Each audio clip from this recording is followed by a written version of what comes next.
আসসালামু আলাইকুম, welcome to smart agro.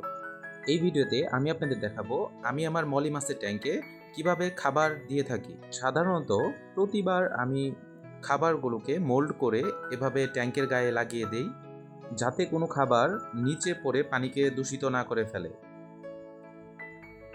আপনারা দেখতে পাচ্ছেন সবগুলো মাছ একসাথে হয়ে খাবারগুলো খেয়ে নিচ্ছে।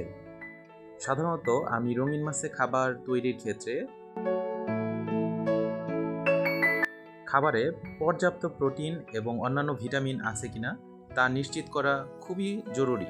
রঙিন মাছের খাবার তৈরির ক্ষেত্রে আমি সাধারণত 60% সাধারণ মাছের খাবার, যেমন কাঠ জাতীয় হতে পারে সে মাছ অথবা তেলাপিয়ার ফিড, সেই সাধারণ খাবারের সাথে আমি শুটকি মাছের গুঁড়ো এবং ভিটামিন প্রিমিক্স একত্রে যোগ করে গ্রাইন্ড করে এই খাবারগুলো বানাই।